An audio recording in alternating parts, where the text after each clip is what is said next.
શહેરના માંડવી વિસ્તારમાંથી રવિવારે અષાઢ સુદ 11 માંડવી વિઠ્ઠલનાથજીનો વરઘોડો નીકળશે, ત્યારે વરઘોડાના રથને ગુરુવારે બહાર કાઢવામાં આવશે અને તેની સફાઈ બાદ તેને વિવિધ વસ્તુઓથી સુશોભિત કરવામાં આવશે. શહેરમાં પરંપરા મુજબ અષાઢ સુદ 11ના રોજ માંડવી ખાતે આવેલ ગાયકવાડી સમયના વિઠ્ઠલજીના મંદિરમાંથી વિઠ્ઠલજીનો વરઘોડો નીકળશે. આ પ્રસંગને પગલે ગુરુવારે વરઘોડાના રથને બહાર કાઢવામાં આવશે અને આ રથનો શણગાર શરૂ કરવામાં આવી.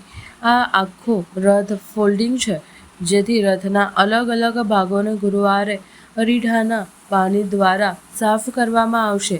રથના સુકાઈ ગયેલા બાદ શુક્રવારે બપોરે 12 વાગે આ રથની ફિટિંગ કરવામાં આવશે. અંદાજે 3 કલાક બાદ રથને જોડીને સુશોભિત કરવામાં આવશે. રવિવારે માંડવી વિઠ્ઠલનાથજીના મંદિરમાંથી વરઘોડો નીકળશે. અત્રે ઉલ્લેખનીય છે કે ગાયકવાડી પરિવારના ટ્રસ્ટ દ્વારા સંચાલિત મંદિરમાંથી રથનો પરંપરાગત રીતે વરઘોડો કાઢવામાં આવશે, જેમાં ગાયકવાડી પરિવાર, શહેરીજનો, ભક્તો અને રાજકીય નેતાઓ પણ જોડાયા. તારીખ 6/7/2025 રવિવારે દેવપોઢી એકાદશી નિમિત્તેનો શ્રી વિઠ્ઠલનાથજી ભગવાનનો 216મો ઐતિહાસિક વરઘોડો શહેરના રાજમાર્ગો ઉપર ભક્તોને દર્શન આપવા નીકળશે.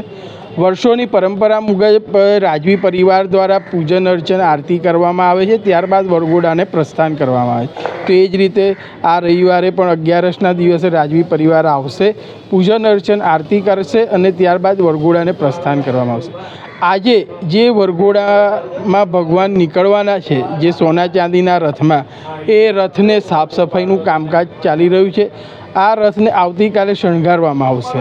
આ રથ કહીએ તો આખો સોના ચાંદીનો કલાત્મક ફોલ્ડિંગ રથ છે. આ મેડ ઇન ઇંગ્લેન્ડનો રથ છે. એટલે કહીએ ને કે મહારાજાએ વર્ષો પહેલાં બેસ્ટમાં બેસ્ટ વસ્તુ જે વડોદરા શહેરને ઐતિહાસિક વારસો આપ્યો છે, એ રીતે વિઠ્ઠલ મંદિર માટે પણ ભગવાનના ઉપયોગમાં જે સાહિત્યો છે એને એક સારામાં સારી જગ્યાએ સારી રીતે બનાવ્યા છે. તો તારીખ 6 તારીખે ભગવાન વિઠ્ઠલનાથજીનો વરઘોડો નીકળશે. તો વરઘોડામાં આવવા માટે દરેક ભાવિક ભક્તોને ભાવભર્યું આમંત્રણ છે. વરઘોડાના દિવસે મંદિરમાં દર્શનના સમય કહીએ તો વહેલી સવારે 3 વાગે મંગળા આરતી થશે, 7 વાગે શણગાર આરતી થશે, 8 વાગે રાજભોગ આરતી થશે, 9 વાગે વરઘોડાની આરતી થશે. ત્યારબાદ વરઘોડાનું પ્રસ્થાન થશે.